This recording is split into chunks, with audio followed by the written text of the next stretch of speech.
What's going on, everybody? I'm Ben Bax. I'm Kevin Paulin, and welcome to the Falling Up Podcast, where we have conversations about turning obstacles into opportunities. And on today's show, we have the pleasure of being joined by Mr. Charles Grady. This was a fun one. Charles is an FBI agent, an actor, professional musician, does a little bit of everything. And just to kind of set the stage, we didn't touch on probably most of what he does. We hit a few key topics, and it was definitely a really rewarding conversation. And we'll have to have him back to touch on some of the other stuff, because I feel like we just scratched the surface. Oh yeah, we definitely scratched the surface. But even in scratching the surface, we got to hear about the starting and the creation of Hangtime, which is not a program but a family, as well as CT Hall of Change and everything they're doing with individuals that's making an impact on our community. So it's an amazing episode, and part 2 to come. But stay tuned and enjoy part 1 of Mr. Charles Grady. I think that's the tone. That's the tone for this. Do good shit, get good shit. That's it. That's it. You do good shit comes. It's just that simple. You do good shit will come. That's beautiful. That's beautiful. Man, I can't wait to get back off the mic. I want to hear that story. But let's just dive right in. Charles Grady, the legend. So many hats you wear. So I think a nice place to start off with will be like the creation and the founding of Hangtime. You know what I mean? If you want to go in and tell us like how, what inspired you to create Hangtime, and especially from a perspective of being someone that involved in the law enforcement. Let's start there. So that was the actual driving point, that I was involved in law enforcement. Excuse me. I literally spent my whole life in law enforcement, growing up with a father who was one of the first black detectives and worked on in New Haven for many years, and Black Panther investigations and so forth. As a little kid, I would go with him from place to place and just happen to be in a car and experience some of the things that he would do as a police detective. So I sort of grew up around it and understood it long before I wanted to. It wasn't something that I wanted to pursue, being in law enforcement, but again, 5 uncles were cops. My father was a police officer, and during that time, that was an up-and-coming profession for young black men, where they could actually get a pension and make a substantial income enough to get them out of the housing projects and move into the suburbs. And so we moved into West Haven at the time. So I spent my life in and around law enforcement. I tell people all the time, by the time I was like 9, 10 years old, I knew New Haven PD radio codes better than the average rookie coming out of the academy, right? So, and it was just because it was my environment. So having worked in law enforcement, I went into the Hamden Police Department in 1982. Now, I know you don't remember that far back. Yeah, I'm 84, baby. I'm 84. Well, let me tell you what it used to be like. But anyway, so in 82, I became a police officer in Hampton on a dare. Buddy of mine, sort of dared me to go take the police exam. And I was working electronics. I was going to school, University of New Haven, and I said, okay, I'm going to go take it. And landed in the top 6. They hired 13 cops that year, and I got hired. And I purposely didn't go to New Haven PD because I didn't want it to be thought that everything I got because of my father's position. Doesn't matter because people still thought that anyway. But one of the things I learned early on is your name can walk you in the door, but it don't keep you there. And so I'll tell everybody, nepotism and politics and municipal policing and state, even federal law enforcement, is horrific. It is the driving force. Your name, your affiliation will get you in the door quicker than someone's actual talent and actual skill set. Now, people in law enforcement don't like when I say that because most people got there that way. But I don't bite my tongue anymore. I'm too old for that shit. Truth is, I had worked in law enforcement on every task force that was created back in the late 80s, early 90s, right up through 2002 when I retired. And I was on various narcotic task forces, and I worked in cities throughout Connecticut, outside of Connecticut. So at one point I was a part of an FBI and a DEA task force where I traveled and did cases where if it started in Connecticut and led to other districts, I was deputized so I could go and follow the investigation. So I became really proficient in doing these cases, and we had a great team of law enforcement officers, but the culture was very different back then. You know, people called addicted persons junkies, right? Mm-hmm. That was just the culture. That was the language. And it was very much us versus them back then. It still is today to some degree. Some of that mentality still lingers. Far too much of it lingers. But back then, man, I tell you, I dealt with the isms every day, all day. When I went on Hampton Police Department, there was only 3 black cops out of 112. Mm. And although I got along with everyone because I played along, there were some great guys that I worked with, and there were some idiots that I worked with. And the idiots rose to the top. It's like anywhere else, like any other jobs, like anything else. But after about 7 years of working there, I realized one day I had a great day, and I couldn't figure out why today was so awesome compared to every other day I'd been to work. And then I saw one of the idiot cops walking in the back of the police station, and he looks over and he goes, "Hey, you need to get down to the Dixville, New Haven line and stop all your cousins from coming in because they're coming in to rob our stuff." And then it hit me. I was like, I went a whole day without hearing a black joke, your cousin's reference. I went a whole day, and it just, for some reason, hit me like, wow. But there it was. But I went along to get along for a while. You know, listen, self-preservation is number one. So you swallow a lot of grief. You pretend it doesn't bother you when they have these comments and conversations. Where'd you learn how to do that? Mm-hmm. Growing up, man. Listen, watching, again, my father. My mother was a pillar in the community, and she dealt with the isms on a regular basis. I could tell you stories and knock your hat off. And but she would take it with a smile. You know, we called her Jackie because she had twice the personality of just one Jackie. And she would take it as a smile, but she'd cuss you out in a minute. She'd, take her shoes off and be ready to go if you crossed over. My father was always the polished one. And I watched how he would get things done without being threatening, without shaking up the apple cart, and he would still get what he wanted for the most part. And that's where I kind of learned. I took the best of what my mother was able to show me and give me, and I realized mothers are very intentional when they teach their sons lessons. Fathers, we kind of watch and take what we can or what we want, but mothers are very intentional. They say, "Son, that little girl right there, she's going to do this, this, and this." And sure than anything, that little girl would do it. And you say to yourself, how did mom know that was going on, right? Where dad would kind of give you some insight. But I learned the code switching at a very early age, and it benefited me.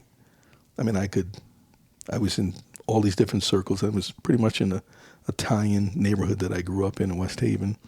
So I learned, some Italian, language, and I'd sing Italian songs, but I also knew that just because I was able to be there, I wasn't one of them, right? Mm-hmm. And I had great relationships with some of the kids until their parents didn't like it. And so again, my growing years, I look back on it now, and it's amazing what I was able to glean from that and not be a bitter, angry black man.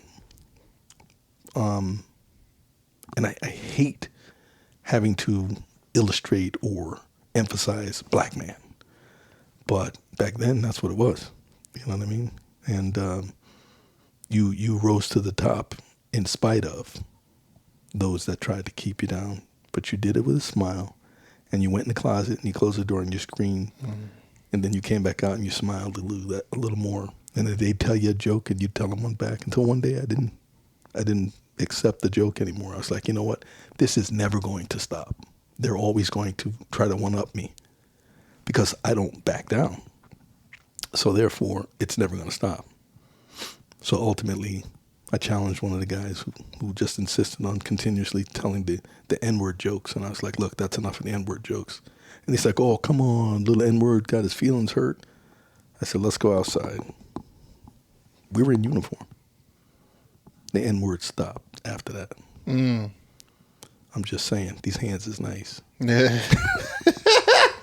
They work. They work. But anyway, I say all that. I digress. I get back to what made me, start Hangtime. And what made me start Hangtime was in the work that I did. You got to remember, it was the crack era. It was the.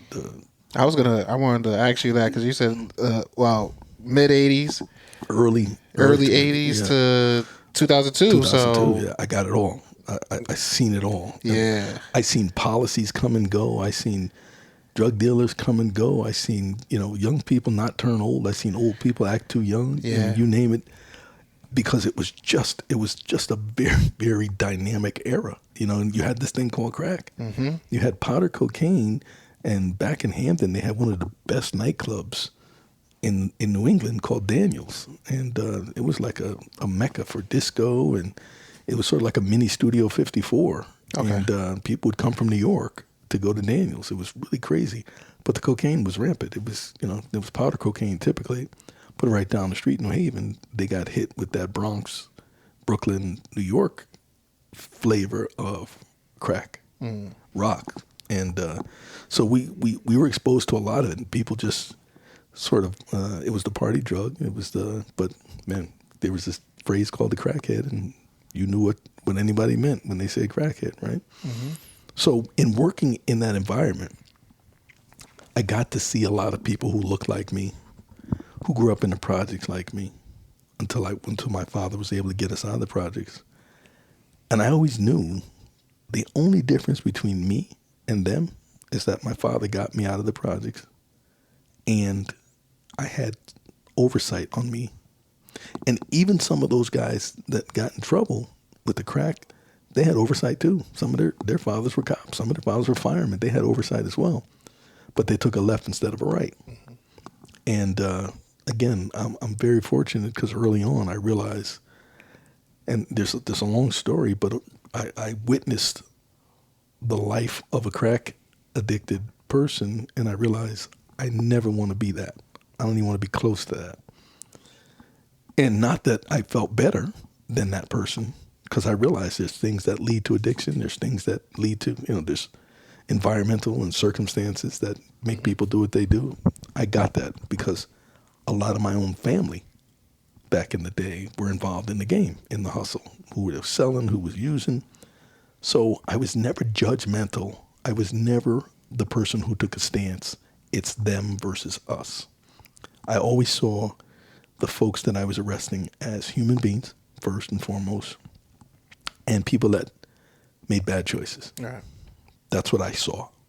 And I had empathy and compassion.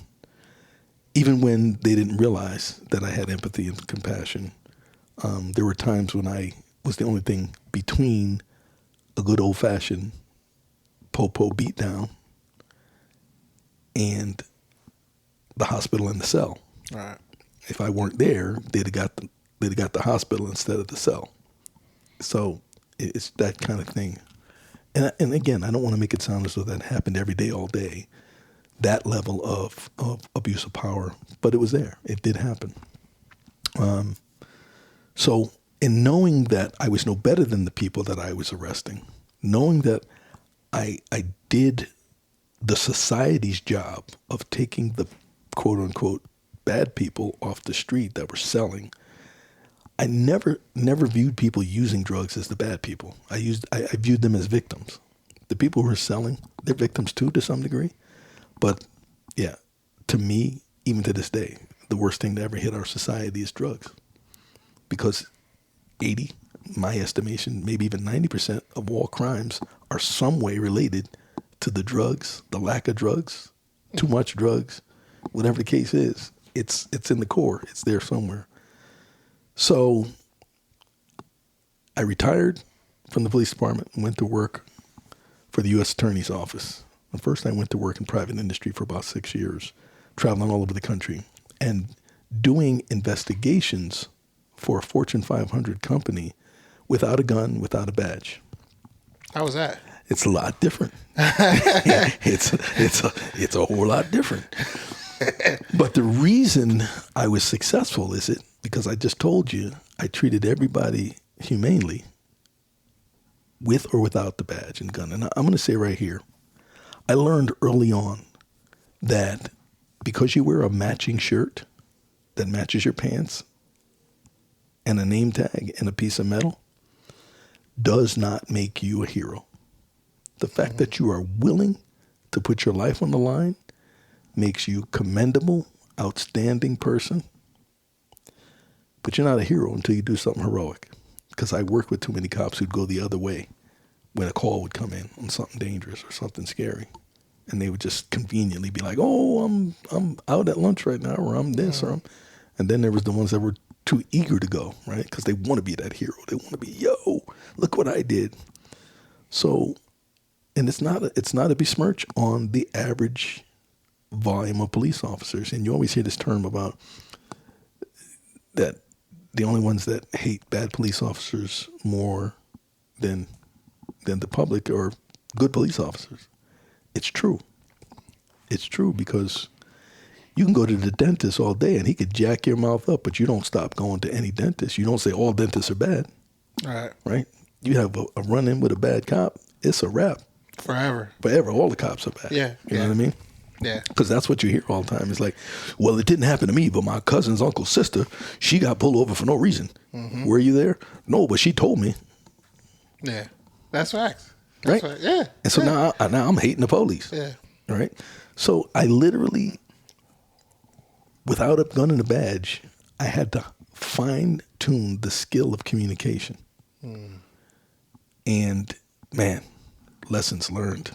I had a situation one time where, no exaggeration, in the backwoods of Georgia, I was doing an investigation without a gun and a badge, and these people did not want their mother to be arrested for fraud. She had defrauded an insurance company of like $800,000, something like that. And once they realized that what I was doing was going to get their mother arrested, they locked me in the house,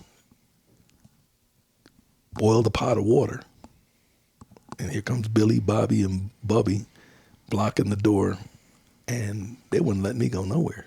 I figured for sure I was going to be barbecue ribs. Yeah. No, I'm not joking. I figured for sure it was going down. What's that mindset in that moment? For me? Yeah. Man, survival. So that's the whole time you're just thinking, what's my next move? I'm strategizing. Yeah. Every word out of my mouth has to be exactly right, and it has to be convincing, or else I ain't getting out of there. How alive did you feel in that moment? Like that's almost feels, and again, sitting in this spot here where you're not in that moment, but it seems like the amount of adrenaline and norepinephrine and cortisol flowing through your brains had to have just been, I can't even begin to imagine. So it's weird because I never looked at it that way until you just said it. But in stressful situations, you ever see an Audi when you put it in sand? You put two tires on solid ground and put two tires in the sand. You put your foot on the brake and you rev the engine and then take your foot off the brake. An Audi digs in, gets better traction, and is deliberate about its movement as it moves out. That's that four-wheel traction thing, right? That's how I felt. I felt if I don't get this right in this moment, I've got to calculate my every word, my every step. I'm not leaving here, so I got to be perfect. So it wasn't like, because if I showed fear, then I would have confirmed for them what was happening. Right. See, if I let them see me shaking in my boots about them confronting me on this, and I'll put simple. I had to tell major lies to get out of that place alive. Ultimately, she got arrested. And ultimately, before I walked out of there, they hugged me. This is what I'm talking about. Fine-tuning your skill set. Before I left that house, no exaggeration, no lie, truth be told, the brothers, the mother, and the sister gave me a hug. Wow. Because I had to put it on, which is another reason why I took up acting. So was that... Well, you were acting prior to this. Yes, but I had incidences like that before. Okay, just on the Yeah, job. on the job.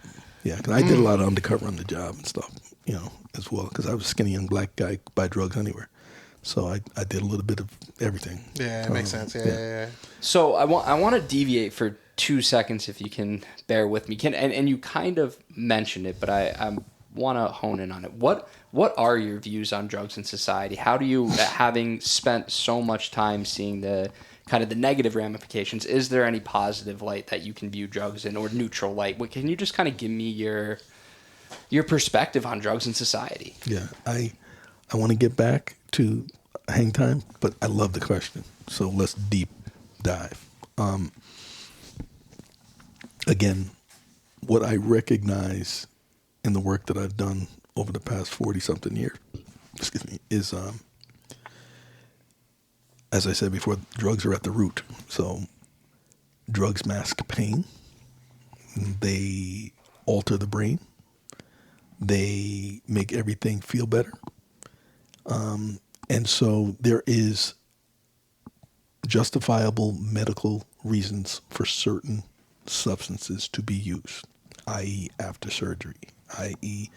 the pain is so extreme, i.e. fentanyl. Let's just talk about fentanyl for a second. It was a drug that was created for last stages of life, for people whose organs were dying, and their pain was so intense and so strong, they had to have something to help them just, be able to sit in the bed for their families to come say their goodbyes. So I do believe that there are medical purposes that certain drugs should be there. Opiates are just, it's a terrible thing. We all know what happened with the abundance and the boom of opiates in this country, because it was a moneymaker and it got a lot of people addicted. And some of the same people who got people addicted to opiates came up with the cure. So we get you addicted and then we give you the cure. We get you addicted, then we give you the cure. So it's a vicious cycle and we're making money all along. You don't matter. You're just a vessel. So for me, my heart breaks because, like I said, back in the day, the culture was, you're a junkie. And I don't have any sympathy for you because you chose that life. Right. But I say this all the time when I go out in public and speak about narcotic stuff. Nobody wakes up on Monday morning and says, you know what I want to be the rest of my life? I want to be a heroin addict. I want to ruin my family. I want to steal from my parents. I want to have the neighbors hate me. I want to be in and out of jail. Nobody wakes up on Monday morning, or any other day for that matter, and says that that's what I want to be. But that's what ultimately happens. And so you have to stop and recognize for a substance to be that powerful, to take you and turn you into something else that you never intended to be. Because, yeah, you might have want to get high and enjoy a party, or you might want to get high and escape the heartbreak of your girlfriend breaking up with you. Those do not equal, I want to be addicted to a substance for the rest of my life. So, but I came from a culture where it was, again, us versus them, and people who were addicted were just losers. The reality check came when it hit your own family. Mm-hmm. And you go, my uncle's not a loser. He's in pain because his wife died, his son-in-law, whatever. So I started to change the way I looked at drugs. I think early on, our doctors were, medical professionals were responsible for a lot of the addiction. And again, I could tell stories all day, but people have to be their own advocate about substances. Everything you read, everything you learn tells you how addictive certain substances are. So when a doctor says, well, take this just in case you have pain, and you go, look, I really don't want it because I know it's an addictive substance, and, you know, I've got an addictive personality. Mm-hmm. So they give you the old, what's your pain on 1 to 10? You know that whole pain scale crap? Mm-hmm. That was designed and still exists to justify prescribing drugs to you. That's what it was designed for. Because you, much bigger and more fit than I am, your pain tolerance might be higher than mine. So your 5 might be my 10. Mm-hmm. So does it really matter? You know what I mean? Yeah. And so they created this whole thing around pain and painkillers. And painkillers got people addicted, and they can't get painkillers anymore because of the insurance, and then they have to go to the street and get heroin, then they get heroin that's treated with fentanyl, and so on and so on. And boom. Yeah. So I am anti-substances. I'm even anti-weed. Now, that may sound old-fashioned. Alcohol's a gateway drug. Weed's a gateway drug. Pills are a gateway drug. I don't care which one of those you choose. They're gateway drugs. If you don't have control. So everything starts out as recreation, typically. And then you're in trouble when it turns into a habit, right? You're like, we're going out to the party. We got to smoke a bone. We got to have a couple pills. We're out. This is what we do on Friday night. So now it's a habit. And then you realize we can't even go out until we do this. Now it's a dependency. And then from a dependency, it becomes an addiction. So if you don't intervene between the dependency and the addiction, it's a wrap. And people spend the rest of their lives saying, I'm 342 days sober. Stop and think about that. When you can count the days that you haven't had a substance, that's a rough existence. Especially with the alcohol everywhere, pills anywhere and everywhere. Especially in the city. You know what I'm saying? A liquor store on every corner. Yeah. So, I mean, you know, if you got a propensity or an addiction, your brain's been hijacked by a substance, and you got to look at it every day on commercials and TV, and here, take this pill. You know, if you got a problem with you know, diarrhea, take this pill. It'll stop you up. Like, pills are the answer to everything. Yeah. And they're not. You know. Yeah, they are a $1 trillion industry. Yeah, I think that's the issue. You go to Europe. You don't see it. They ain't passing out them pills like that. Yeah, you don't even see it. They tell you tough up. Yeah. You got 3 stitches in your finger. Yeah. You ain't getting no painkillers. Yeah. Take an aspirin, fool. I got cousins, born and raised in Paris, mm-hmm. and they came here. Was 2030? So maybe late '90s, early 2000s. They came to visit us, and they're watching the TV. I don't even realize that day they're watching TV. And then they say to me, they said, every other commercial is prescription drugs. Yep. And it wasn't till that moment, I never even realized it. Yeah, yeah. It wasn't till that moment, I'm like, damn, I guess you're right. Yeah, yeah. But that was like, but that's America, you know what I mean? America's the pharmaceutical pusher. Big pharma is America. It's the pills, it's the beer, it's the alcohol. And, and if you're really paying attention, it's the guns. Right? Every trailer for every movie made. It don't matter if it's a love story. Somewhere in there, somebody got a gun. Right? That's a fact. So you're being, you know, indoctrinated into this culture without even realizing it. It's just like you said. You don't even think about it because it's just a part of your everyday existence. So anyway, that's my feeling on substances and illegal drugs or legal drugs. I think there are people who need substances to right their brain. I believe that. I believe science. I believe that there are things that people need help with. I also believe that there are things that you can be taught as coping skills, and once you run out of every effort to do coping skills, then you turn to the substances. Mm-hmm. But what we live in today is everybody goes right to the substances because they don't have the energy or the time to kind of go on the coping skill scene, especially young kids.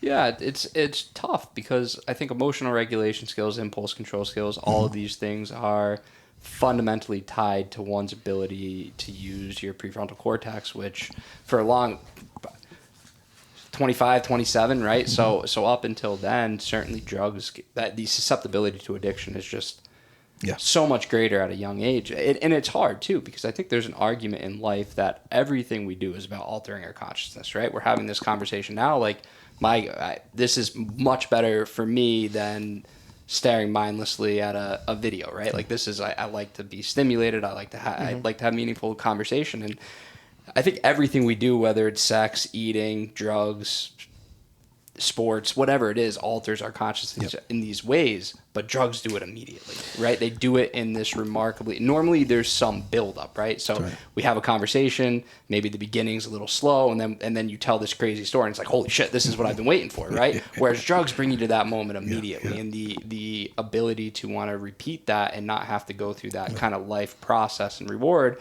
I think is it's a cheat code almost, right? And that's where the ability to abuse it, I think, is much greater than, say, this conversation. And then you also look at potential consequences over a period of time and neglecting. I try to simplify addiction as, hey, so I'm spending a ton of time thinking about using or recovering from something. As a result, we all have 168 hours in a week. A bunch of time is taken from this. You're not putting that into family, hobbies, occupation, and what happens when you don't feed parts of life? They die, right? And then you have those consequences, and that's how I try to. What was it, 3 again? Say you spend your time doing what? I think if you spend a lot of, like with addiction, it's like, well, there's often the obsession and compulsion, so you're spending a lot of time thinking about something, either using or engaging in that activity, and or recovering from its effects. So I was up all night. Now I'm burning 10 hours of my day the next day. That could have been repurposed into more meaningful things. But it also comes with the hijacking of the substance on the brain. So you talked about the brain, the frontal cortex. The limbic portion of the brain controls your emotion, right? Right up until the age, so people don't realize that boys and girls are basically the same emotional animal and being up until around puberty. And so we're taught, boys, you don't cry, you don't do this, you don't do that. So like most things in our lives, no matter how old we get, our emotions drive us, right? So now, just what you said about I'm spending time thinking and perseverating over, this drug that I can't wait to get a hold of. That's when the brain has been hijacked because it has tapped into the emotional side of what you need, right? And so that felt so great. I mean, they used to call it chasing the dragon, that first big rush. You never get that rush again, so you keep doing more, and now you're in full-blown addiction, right? And so you're right. It takes away from time from actually living your life, doing the things that are necessary to be, a whole person. And so there's nothing about substances that I'm okay with except a good doctor prescribing meds that are going to heal, not just mask. Right? So if you stop and think about it, these opioids don't heal anything. They don't make your bones heal faster. They don't bring the ligaments back to the connection. All they do is mask the pain. They make you not care for a little bit. Exactly. And then you get some more, and then you feel good again. And so there's a thing called hyperanalgesia. And what it is, and I hope I said that correct because I always get it wrong, but doctor tells you, here's a pill, you take it every 3 hours to avoid the pain coming. So you're like, hell no, I don't want to feel no pain. So 2 hours and 46 minutes, I'm taking this pill so I don't feel no pain. And ultimately what happens is there comes a point in time where you don't know whether you're actually in pain anymore because you've been taking the pill like you're supposed to. So, you don't even know. So therefore you're now in damn near addiction. And you see it, that I see regularly, right? Where, and there's also, again, with opioids, right? Like when you're in withdrawal, what is that going to imply? Well, it's going to imply hypersensitivity. It's going to imply aching. It's going to, all the traditional effects. But I think the biggest one that gets overlooked is the hypersensitivity, right? Like if I feel that's amplified by 50, right? So even if I have if I have a little sore elbow, right, all of a sudden I'm thinking that thing is throbbing. And you're right, the mind can easily manipulate into saying, hey, if you do this, this will go away. And that threshold gets lower and lower and lower and lower. Yeah, it's a challenge. The thing that really, and again, a friend of mine who's a medical professional from Israel, and she said to me, who ever told you that you should feel no pain? Who? She says, because whoever that was lied to you. Yeah. Because in life, you're going to feel pain, whether it's emotional, whether it's physical, you're going to feel some pain. And you have to learn, shy of, a heart wound that's going to take you out, you've got to learn to find ways to cope and deal so that you heal, right? And so it's not always the medicine. It has to also be the inner strength to kind of say, I'm going to get through this strength. And I think that's the hardest thing too. You talked about, right, where you have the opioids, and then you have the kind of agonists or the methadones of the world, the naltrexones of the world, and I think a huge part. I spent a lot of time working in methadone maintenance, so I do look at kind of the idea of recovery as improved quality of life, right? If I'm using, a bundle a day and I'm open to infections and have all these problems, I can't hold the job, and I decide to go on methadone, and all of a sudden I really commit to making a difference in my life and bettering myself, all the power to you. But I do think that you fundamentally miss a piece of life, which is you always pay for what you get. And you have to be able to feel that and to connect spiritually, or however you want to say it, to be able to say, hey, I'm gonna go through the shit because I was going fast for a long time. Now I got to slow down. I got to feel that discomfort, because that's where the life lessons and skills are built, right? Yes. You nailed it so well, in the sense of, okay, and obviously you've worked in this field, or you've been involved in this field, or exposed to it a lot. But I think, again, I never want to make it appear that I don't believe sobriety and being clean is impossible. In my world, the ratio is off. Right. In the world that I lived in, if you have 10 people and 2 make it, that's a great day. Mm-hmm. And so there was a part of me that says, why are we waiting for people to get in the line of the 10 people? Let's stop them from getting in that line. Let's give them the skills and again, that's in a Disney world, because you have situations in home life, situations in that lead people to do whatever they're going to do. But boy, coming clean on the other side of it, like you said, there's always a consequence for the actions that you ran 120 miles into. And now, and I tell people, even in Hangtime, it took you X amount of years to develop that lifestyle. Don't think just because you decided on Thursday you're going to stop and everything's going to be, it's going to take you a while. It's the old saying, 9 miles in, 9 miles out, right? I walk 9 miles into the woods, that's only one way out, and that's 9 miles back. It's, you know what I mean? So like, and people look at me like, well, you're supposed to be lifting me up. And I'm like, I'm trying to make you measure your expectation, because that fall that you'll take when somebody, and I see people do it all the time. Yeah. You're gonna be an entrepreneur next week. We're gonna send you to this class. Mm-hmm.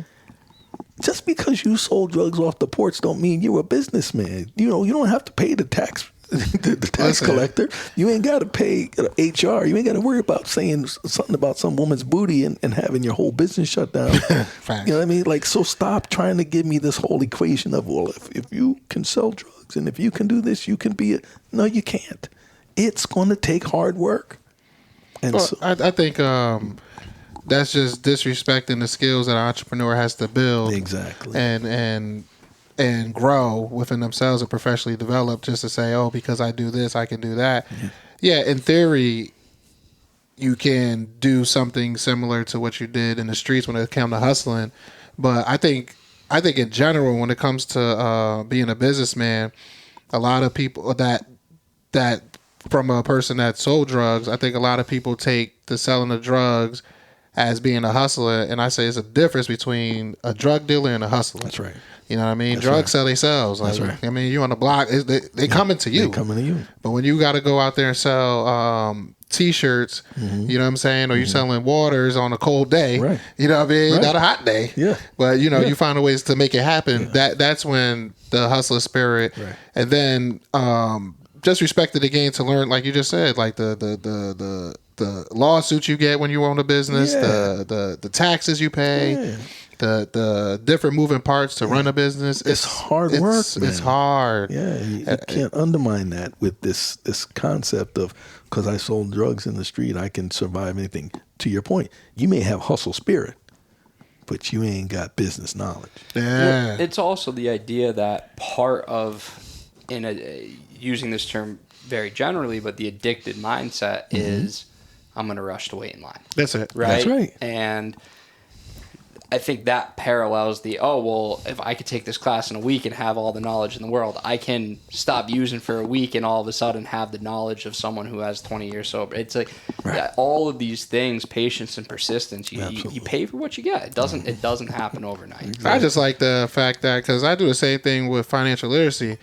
One of the things I say is, if someone comes to you and say you're going to fix your credit in 60 days, go the other way. Run. That's right. It's not gonna. If your credit is jacked up, it's gonna take a while to build that thing up. This is a marathon. How long did it take you to mess it up? I don't know a bank that's gonna look at you in 60 days and just get you a mortgage. It's not. They're not in the business of losing money. No. Yeah. So like when it comes to recovery, when it comes to reentry, it's a marathon, and you got to get tested to see if you really want it. And this is one of my pet peeves about the reentry world, is that I call them pop-up programs, right? There's a whole bunch of pop-up programs that fix a need in the immediate moment, right? But then they don't funnel funds back into that person or that program that has gotten some results, right? They've done what they said they're going to do. First of all, a lot of them don't, and there's no oversight. There's really no oversight. Right? 100%. And in fact, at one point I talked about creating an investigative body for the state to oversee money that is given out in grants, to see if it's actually being spent the way it's supposed to be, because everybody can fudge numbers, right? I could walk in here and be like, I did a class with 3 people. Me as one, number 3. You know what I mean? Yeah. Right. So if that's my, you know what I mean? You got to sign this sheet. Right. I got to sign this sheet. There was 3 of us in the room. I did a class for 3 people. Now give me some money. Yeah, you're right. Yes. So it drives me crazy that we live in this reentry population where people are like pushing the envelope to say that they're doing something that's going to benefit you long term, and in fact, they leave you stranded once they give you the skill. Like you said, we teach you for a week to tie a tie and fill out an application. Really? Is that, like, you call that a program? Like, what is that? Like, because the minute you walk away from that guy or that lady, they're going to be going, now what do? I got automatic withdrawal. I got to set up a ADH, whatever it's called. I don't know nothing about that. I don't even know how to use my cell phone because I just came home from jail, you know. And it's just crazy because you live by the fake grant money, you die by the fake grant money. If you're fudging numbers to get that grant money and you can't keep up with the whole idea of it and the concept, now you're doing straight up lying. Now you got 4 people in class and you put a 0 after the 4. Right. You're in trouble. Right. You know what I mean? And that will impact every area of someone, because you got to go to sleep with that, right? Like that is absolutely, I think that just would eat you alive. Listen, I know programs that get money based on a write-up of what they're going to do. Yeah. And then they get the money in hand, and now they run around trying to figure out, can you do this that I wrote up that I said I can do? All right, you can do it, and you can help them? All right, good. I'll pay you a little bit, so I'll pay you a little of that. No proof of concept, no real program in place. They're reading off of this thing, and they're trying to make it happen. Whereas the programs I create, I prove the program, and then go find the money to grow the program. Sound familiar? Sounds very familiar. Literally, we didn't get money for 6 years. Exactly. just because of that. Yeah. We had to get the data. Yeah. And everything's data driven. Everything's data driven. Yeah. And when we first came, though, we did think that, like, okay, can we get funding for what we want to see? Mm-hmm. And people weren't messing with us. You know what I mean? We were new kids on the block. But through time with like programs like Emerge or Project More, we just did it for free. There you go. You know what I'm saying? And the free... You proved it up. Yeah, we proved it up. And they tell you it's 5 years, right? If you can't say that you're a successful program until you've done 5 years of it, right? Mm-hmm. Who came up with that number? The greatest hustle in the world, in my opinion, just my little humble opinion, is researchers. You're not wrong. Greatest hustle in the world. Because all I got to do, I want to find out where the crime statistics, or I want to create crime statistics. I come and I ask you, as a cop, what happens in this neighborhood? I ask you, as a bad guy, what happens in the neighborhood? And I write it down. And I get paid for that. Mm-hmm. I have no knowledge of shit. You could be lying through your teeth to me for all I know. And you could be in cahoots for all I know. But I'm getting data. And I'm getting paid. I'm making money. Big money. Big money. Yeah. So who dictates how the money is distributed? Well, you can't get that kind of money. You don't have any data to prove it. You might have to hire me. I do data. Yeah. I'm a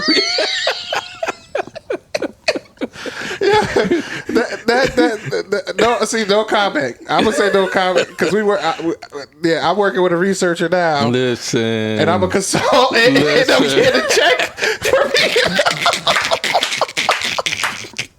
So yeah, you know what I'm talking about. But yeah, it's the greatest hustle backwards. It's the greatest backward hustle, right? Because I watched. That's hilarious. I watched it happen with universities, man. Well, that's what happens with. Yeah, all day. But it blew my mind because you've got students that are reading a book, and you're sending them out to do research, and you're paying them for research. Got it. They're bright. These kids are intelligent, right? But your source has to be vetted. If you don't have the correct source for your data, you're not getting true data. Right. Period. The end.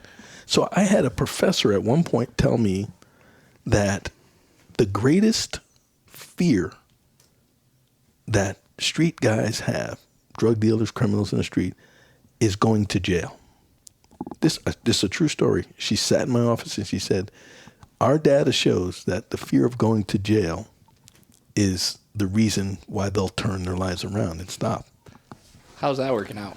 I said, that's bananas. I said, explain that to me. And she goes, well, our researchers in this neighborhood, they talked to X amount of people, and they said that the biggest deterrent for crime is going to jail. And I said, let me help you out there. I said, the truth of the matter is, in my years in law enforcement, the greatest deterrent about jail is going to federal prison, not state jail. Because state jail is a revolving door for a lot of these guys, and it gives them a little credibility. They go in, they do a little time. They build it into their schedule. Yeah. That I'm going to do a couple, months because I'm going to get caught, or I got caught and I'm going to do. I said, that's not the deterrent. I said, but when you tell somebody that they're going to do Fed time in Oklahoma, and they're from Connecticut, and their family can't come see them, and they can't get commissary, they think twice about that one. Yeah, 180 months. Right. You counting how much is it? Right. You know what I mean? So, listen, I've seen some of the baddest criminals in the world, tattoos on their tongue, up the neck, up the crack of the ass, cry like a baby. Yeah. When they found out they got to do Fed time. Yeah. I'm doing what? Fed time. Oh, that's a whole new animal. So I tried to say to her, you got to stop with that. Like, you're asking the wrong people. You're asking street level people, and you're getting the answer that you want. Yeah, to prove your point. And that's so dangerous because, like, what you said, the first thing I thought of is, like, she's an advocate for 3 strikes. She's an advocate for more arrests. Exactly. You know what I mean? Exactly. This is how you fix it. Yeah. That's how you fix it. So let's arrest more people. So I took us into the rabbit hole. I'm going to You bring did. us out of the You rabbit did. hole. You did. How do we? You did. Well, let's segue back into Hangtime, because I know you were like three Yeah. quarters of the way there, and I derailed us for a minute. Yeah. I'm like, squirrel. Anyway, yeah. So I started Hangtime because, like I said, family members, friends, growing up, I was never judgmental of people in the game other than they were making bad choices. So working 21 years as a cop for Hamden, 6 years in private industry, almost getting boiled for dinner. And then I went back to work at U.S. Attorney's Office as an investigator for 6 years, and then got hired by the FBI to do a job that no one in Connecticut had done, which was community outreach and public affairs. But during that time, in 2013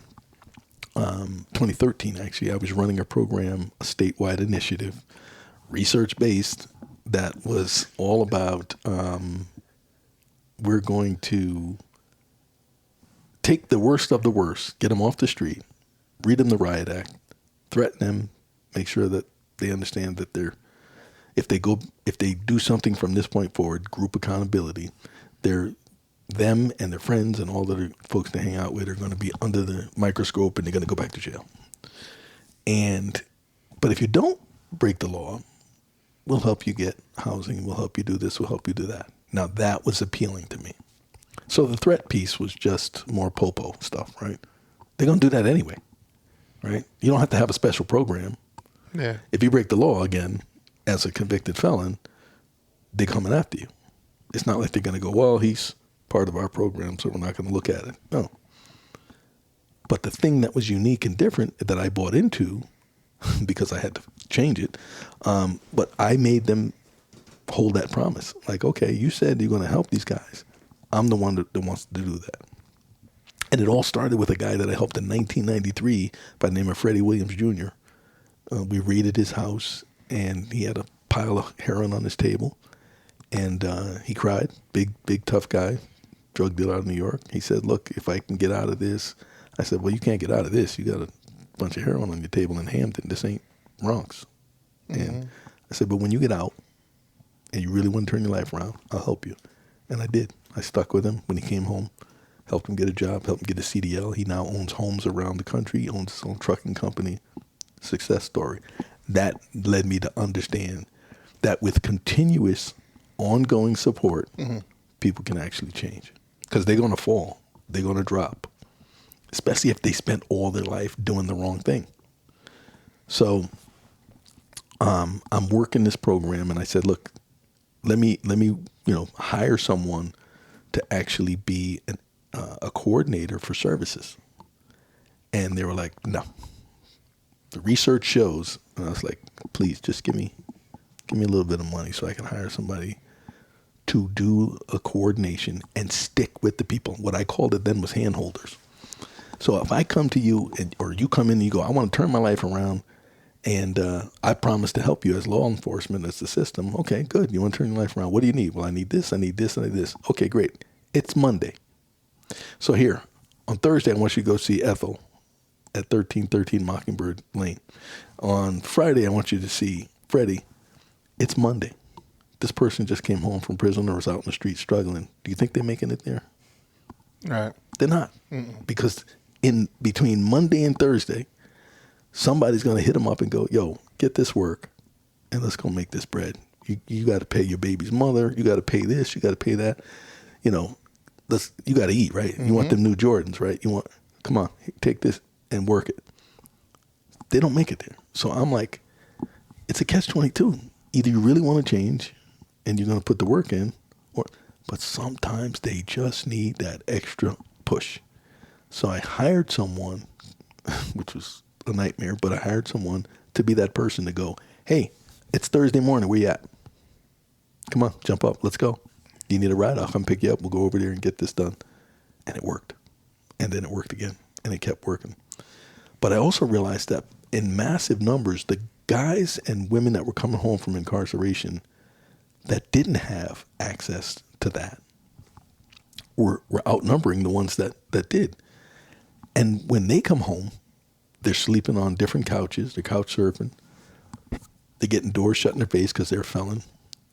Now they come home with fire in their belly. I ain't going back to jail this time. I'm going to fix it. I'm going to do this. I'm going to take that entrepreneurial class. I'm going to do this. I'm going to do that.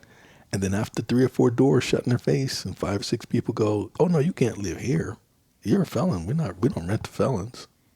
But I got a job finally. Yeah, but that's okay because you can't live here. Well, my girlfriend lives here. No, the system says you can't live where your girlfriend is because when that happens, Bobby and Ronnie, Ricky and Mike, they go, come on, man, get this bundle. Let's go. So, and I say this because I've lived it and seen it. I'm not saying street life is easy. So I want to be clear on that. But going back to street life is easier than staying steady towards the non-street life. Working towards shedding that skin of felon and getting a real job and paying taxes and things that you can own that the government can't take when they come to your house, that's a lot harder of a task if you've only known something else. Yeah. So I said, well, these guys got to have something positive to turn to. So I said, you know what? Me and Judge Michael Gustafson, at the time he was a U.S. attorney, assistant U.S. attorney, and he was working with me with this program. And I said, look, why don't we just give them a place to go where it's positive and that they can continuously come back for some consistency so that they're not just getting taught how to tie a tie and told go on out there and live your life. Let's establish a place where it's consistent they can come back to and we can help them when they fall and sort of thing. He's like, yeah, let's go. So crazy enough, we invited rival sets to come to a room, 570 State Street in Bridgeport, and just hang out. Let's just come out and hang out. You're not going to be told what to say. You're not going to be told what to wear. The only rule is you will treat each other with respect as human beings. You're not the animals that the media portrays you to be. If you can get down with that, come. Let's eat. We'll watch a little football. We'll chop it up and talk about things that are important to us, the whole bit. There was 8 guys that showed up the first session. And we went from 6 to 8. And what I'm here to tell you is they were so confused because they're like, you guys are the feds. And you're sitting down chopping it up with us talking about, like, is Beyonce's booty real? And the China, the U.S. debt to China. We had conversations with ranging from, it was amazing. And they were comforted in knowing that they weren't being judged. And nowhere in that time did we talk about their bad deeds. Let's talk about what you're going to do. Let's talk about how you're getting there. Let's talk about how we can help you get there. So the following week, we had pizza. There was 14 dudes showed up. We never advertised. To this day, from 2014, we've never advertised what we do. The program's called, I shouldn't even call it a program. My family over there is going to kill me for calling it a program because Hangtime is a family. From 2014 to this day, we've never had a single altercation, a threat of an altercation. I'll see you outside. I don't like what you said to me. You just never. Why? Because they really feel respected and heard. And that simple thing, they're not being told how to walk. They're not being told when to go to pee, when they gotta. They love that. They love it. And I say it at the beginning of every session. Right now, as we're sitting here, Hangtime Bridgeport is happening. There's anywhere between 45 and 55 people in the room right now. Every Tuesday in Bridgeport. Every Tuesday. After we broke for COVID, it's been crazy. It's been taking off like lightning. We expanded from Bridgeport to Waterbury, from Waterbury to Hartford. COVID shut us down in Hartford because the funds were mismanaged up there. And we just opened up in New Haven. So we're looking to expand. And what it is people coming home from incarceration, men and women, can attend Hangtime. They're guaranteed to get a hot meal. They're guaranteed to be respected, heard, and they're guaranteed to learn something that they didn't know before they walked in there. We use it as an educational forum. So we do a little history. Not your typical history, not Civil War history, but all of the woke history, right? The culture. We talking real history, right? That was swept under the rug. We teach a little bit of that, a lot of that.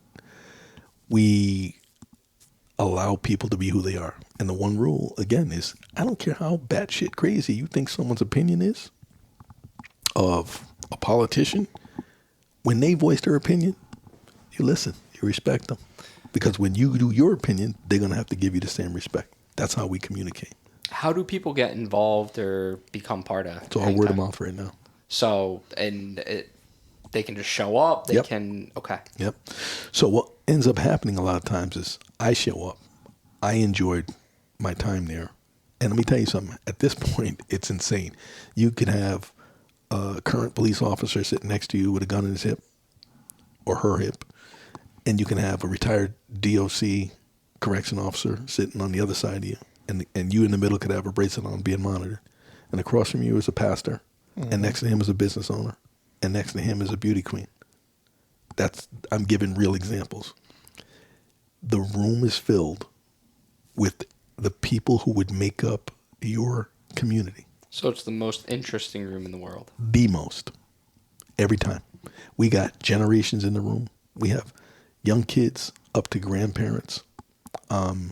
I think 2 of our oldest participants in the family right now are in their late 70s, early 80s.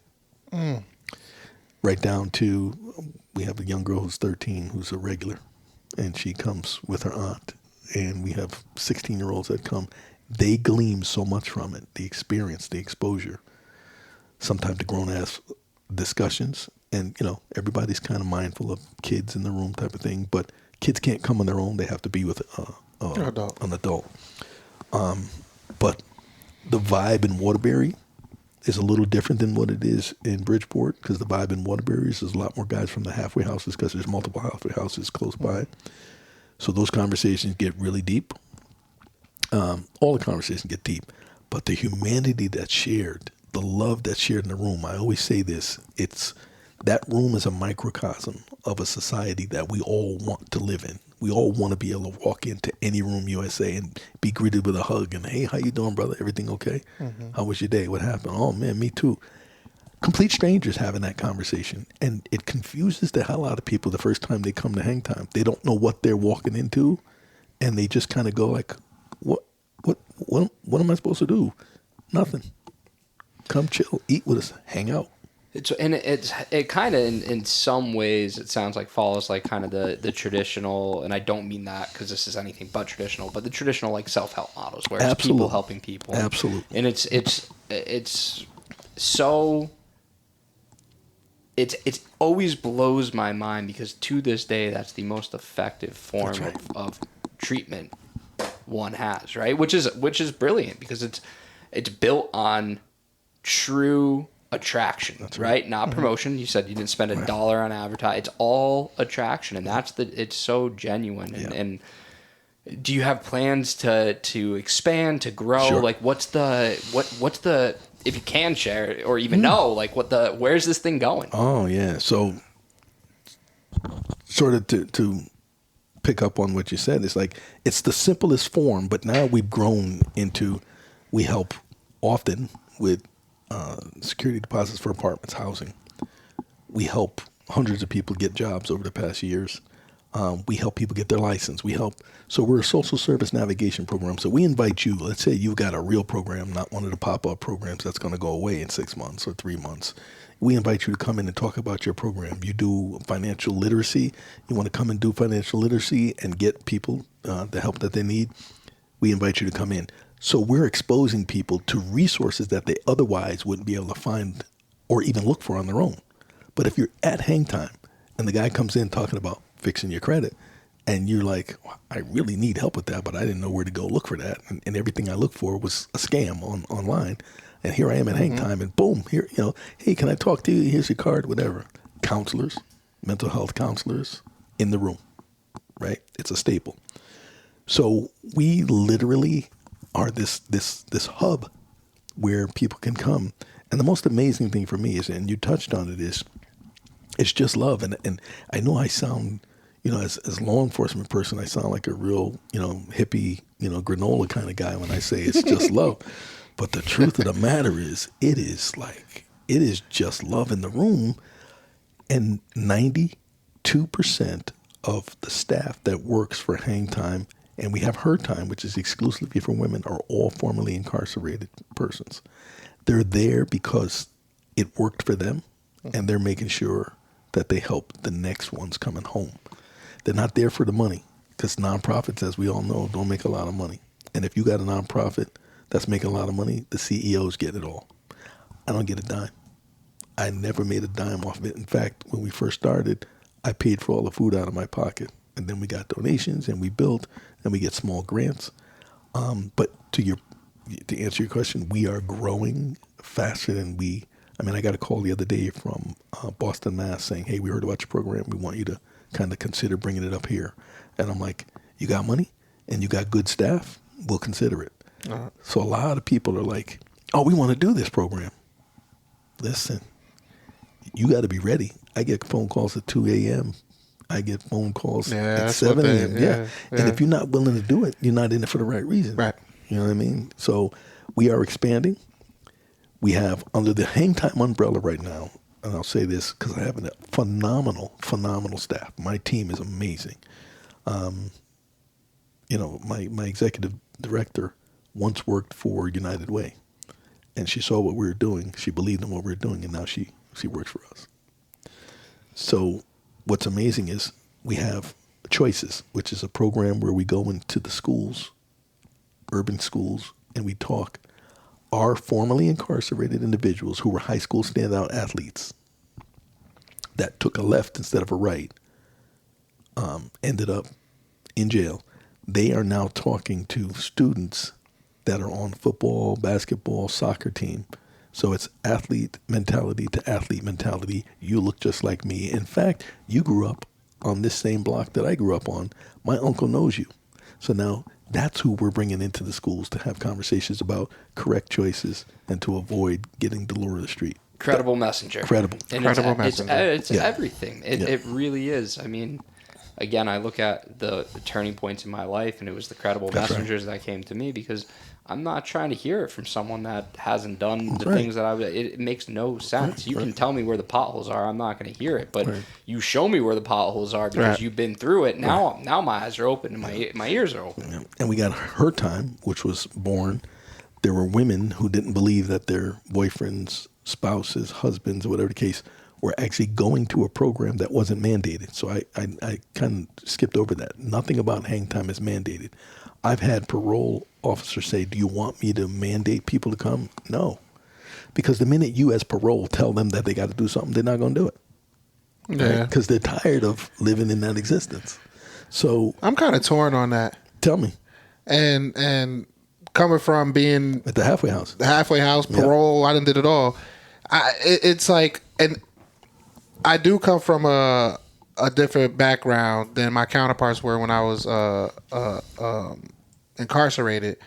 Being like my biological dad's a reverend, you know what I'm saying? Mm-hmm. Grew up with immigrant parents. PK. Very, very strict, hence drums. Mm-hmm. Very strict. Mm-hmm. And I was like, I just burst on the scene. I was just trying to fit in, honestly, you know? But I knew the value that like certain programs, even if the program the person facilitated sucked, like they had some financial literacy class in the halfway house and the person knew nothing. I knew more than them in the halfway house, but they were playing like Dave Ramsey, so I'm like, all right, I'm gonna get stuff off of this. But like when I was in New Jersey, they just made these classes just a part of the everyday. It was like more like a school. Like you're programming for 6 months before you can even go outside. You know what I mean? For work release. Yep.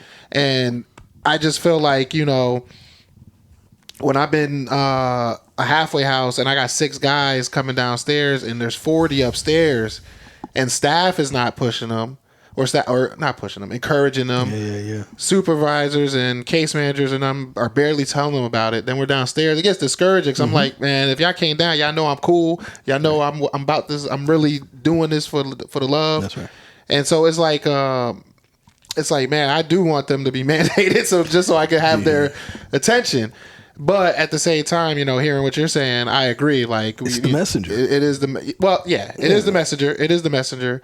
But I agree though too. Like, I'm torn. Like, because but all the halfway houses need you, right? Because we run into too many halfway house guys that are worse than the 40 upstairs, right? They're literally like, I ain't letting you go nowhere. I'm out of here at 10, and you ain't gonna mess up my shift, or you're not gonna go out of here and abscond. Oh, when I'm working, I'm getting minimum wage. I'm not putting up with you. Exactly. Right? So exactly, we have more of that. And what they don't recognize is that you'll have happier guys in the house, more productive guys if you let them go. But if you hold them back, they're angry about everything, especially if they find out about other people going. And other people come back to the halfway house going, yo, man, that food was good. All right, it always starts with the food. That food was good. Yeah. And, man, we had crazy discussion, and we were talking about this. And now the guys in the halfway house are like, oh, wait a minute, where was that? Oh, that's okay. Yeah, I'm going to go next week. But if that guy that says he's going to go next week got an attitude from, the manager of the house, is always just push and pull. Yeah. You know what I mean?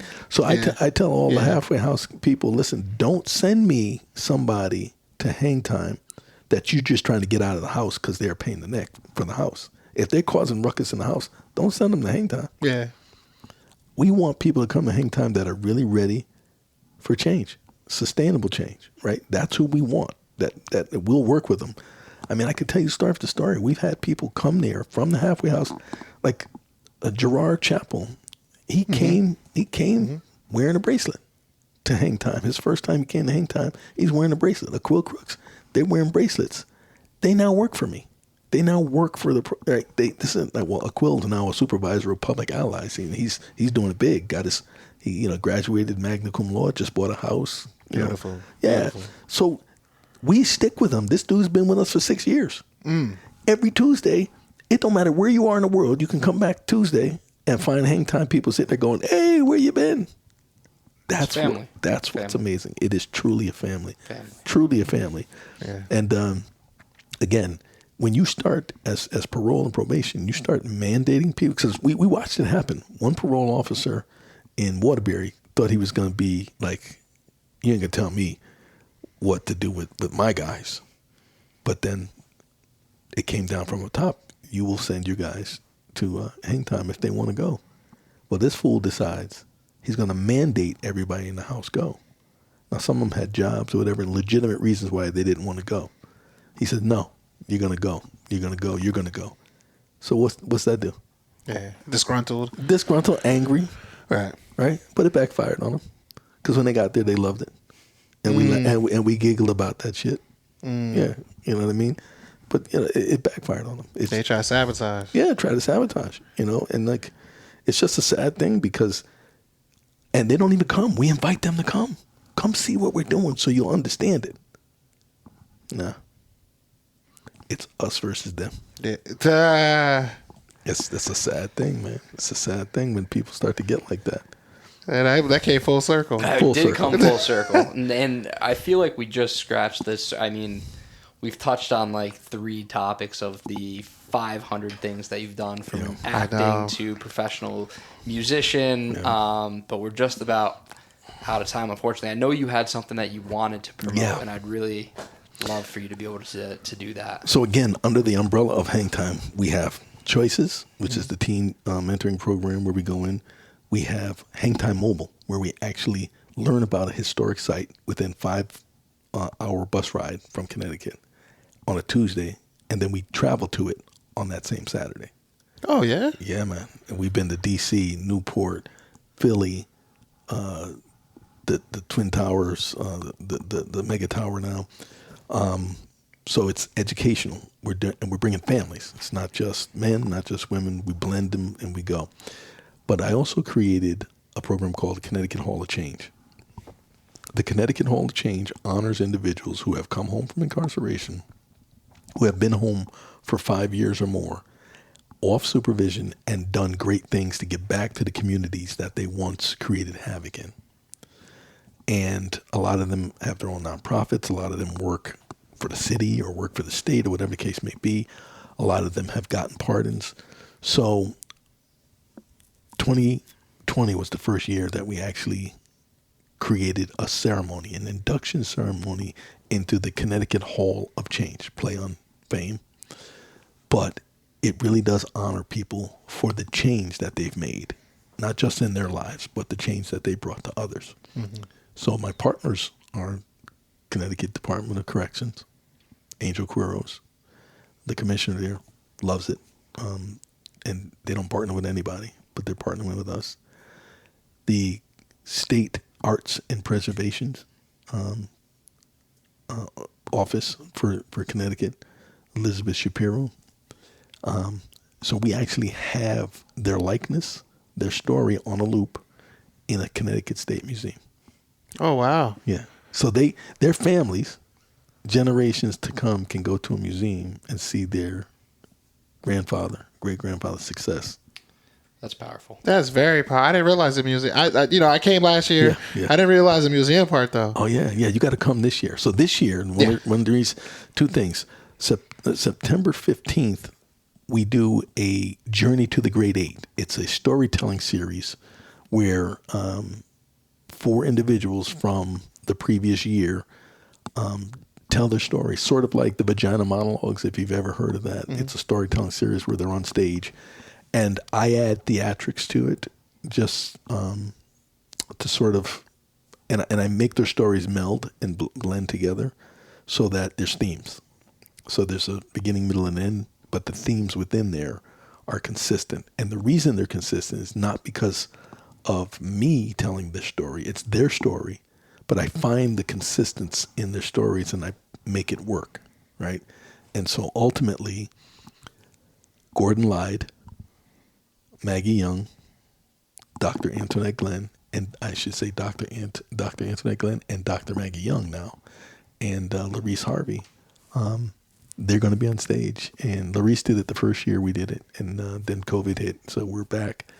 And this year it's going to be September 15th at UConn, 6 p.m., Jen Reese stage at the auditorium, Stanford campus, 6 p.m. It's free. Beautiful. Beautiful. It's free. Yeah. I'll say it again. It's free. So, I mean, free of charge. Yeah. And from there, in October, we're scheduled to go down to Washington, D.C. and Maryland to do the show there. We've been offered to do the show there. We're just waiting for the contract to come through. And we are growing in leaps and bounds. It's very difficult to kind of just find people to fill in to do the work that needs to be done, because the opportunities are there. And at the beginning, you do good shit. You get good shit. Good shit comes to you. And that's what's happening. In abundance. And that's what's going on right now, you know. And but again, I rain it down on my team. I say it all the time. I got a phenomenal staff. Everybody's there from the heart. And if you're not there from the heart, well, it was nice to know you. Well, when it comes to this work, what I've realized, the people with longevity and a smile on their face are doing it for genuine reasons. That's right. You know what I'm saying? That's right. You may have longevity, but you could tell the energy is off. It's going. Or the 3 to 6 month pop-up shops. That's you know right. what I'm saying? That's like, you know, we're going on year 8. You know what I'm saying? So that's great. Yeah, we've been grinding for a long time. Right. But and I was just telling somebody the other day, like they were saying like they just started a couple years. They were like discouraged. Like I'm working here, but I would really rather be working on my business. And I'm like, it's your perspective. If you're doing it to grow the business, mm-hmm. then you're gonna suffer. If you're doing it to make impact, then if your platform is bigger here, yeah. You know what I'm saying? Until that other platform catches up, right? You're doing the work. Yeah. Like, you got to take your ego out of it. Yeah. And it's like, oh, man, I didn't think of it like that. Because at the end of the day, it's the impact. That's right. You know what I mean? And I think that's people get that confused and want to have the accolades. And the accolades is the impact for me. I don't care about that. It's funny you say that, because I had a conversation just today about people's value being placed on accolades that they get, right? And the more things that they get involved in, the more they think their value goes up, right? And you see it in cities, nonprofits especially. You'll see someone who has an incredible brand, right? And all they got to do is build that brand out, to your point. Like, you can do other programs under your brand. You can do this, you can do that. But they see some shiny object over here, and they run over there to try to do this so that everybody goes, yay, look what he did. And then they run over here to do this. Yep. And I'm trying to tell people, look, you got the castle. Like, build it. Yeah. Build it. You know what I mean? Like, stop trying to be everything to everybody, because you're not going to be that, right? You got to get your lane and perfect that lane. Mm-hmm. And so the grade 8 this year, the 2023 class, man, you're going to love it. So we've got a brother who did 3 or 4 years in prison for drug sales, came out, worked his butt off, got his degrees, got his masters, got 2 masters, and just finished his doctorates, and just got promoted to sergeant in the police department. Got a pardon. He's a sergeant on the police department. This is what I'm talking about, right? We got another one that used to work.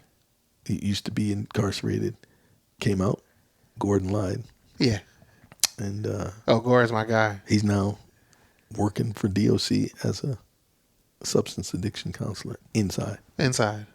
So this is what makes them members of the grade 8. The Connecticut Hall of Change, grade 8. 8 people each year get inducted into the Hall of Change. Many nominations from around the state, but there's 8 counties, and we try to get one representative from each county. Doesn't always work out that way, but there's also a biblical note to the number 8.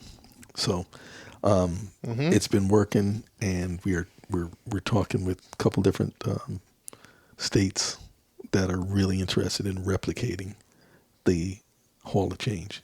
If they do, my ultimate goal, and I'll end on this because I know we're running out of time, but my ultimate goal is to get all 50 states each year having grade 8 members convene and have a conference, a think tank conference in D.C. with lawmakers to help change the system of justice. I can't wait. And that's going to happen. It's going to happen. It has to happen. It's not a matter of if, it's just when. It's already in the works. We got some powerful people, man. That's the truth. But there's so much. I can't begin to tell you the amount of beauty. I mean, you know. That's the most practical. It's just the most practical thing ever. Yeah. Like, let's make that happen now. Why is it? Yeah. Let's make that happen. I feel like I'm like 100 pages into like 1,000-page book that I don't want to stop reading. Yeah, I got more. I just like don't want to stop reading, but it's like gotta go to bed. Yeah, the book on this will be out though. The book on Hall of Change is coming. I gotta submit my first version by December. Oh, say that. Okay, yeah. You got a deadline. Got it. I like that. So it's happening. It's happening. That part. It needs to. That part right there. Yeah. This is awesome, man. You guys just come together and chill like this on the regular, man. I'm gonna bring some tequila. We're gonna. This is where it started. Listen, this is where my drink of choice right now. I've been in tequila the last couple years now. Yeah, man. Oh, Tequila's what's up. Yeah. Have you tried the Don Julio Black? No. Come on now. Not the Don Julio Black. Come on now. Yeah. Don Julio Black 70. Check it out. Yeah. What? Okay. It'll set you free, make you jump up and slap your grandpappy dead in the mouth. Woo! Yeah, my boy is a whiskey guy. Oh, you do that bourbon and all that good stuff? Yeah. Every once in a while, I like to treat myself. Okay, good. Yeah, the what was it? Elijah. What's the name of the one you like? Elijah Craig. I like that. Elijah Craig. Yeah. But I'm a tequila guy. Me too. What's your favorite? Man, Don Julio. Yeah. Usually my go-to is either Espolón or Don Julio 1800. Those are like just like regular. Yeah, you know what I'm saying? That's your everyday. Yeah. Tequila set me free drink. Right. Yeah. I've drunk the what's the joint in the case? The Casa Azul, the white bottle. The Casa Azul with the ding ding ding. Yeah. Ring the bell. Yeah. So I drunk that. I've drunk a bunch, but yeah, if I'm gonna go to the liquor store, just a regular day, 1800. There you go. I always say it wrong. Reposado. Reposado. Reposado. Represent. There you go. I've been saying Resposado, No. and my girl makes so much fun of me. Yeah. And all you had to do is say represent, and I'm never gonna mess it up. Reposado. There it is. That's insane. There it is right there. Reposado. There you go. Represent. That's it. There it is. I've been saying Resposado for. She dies laughing. I'm ordering it. Nice restaurant.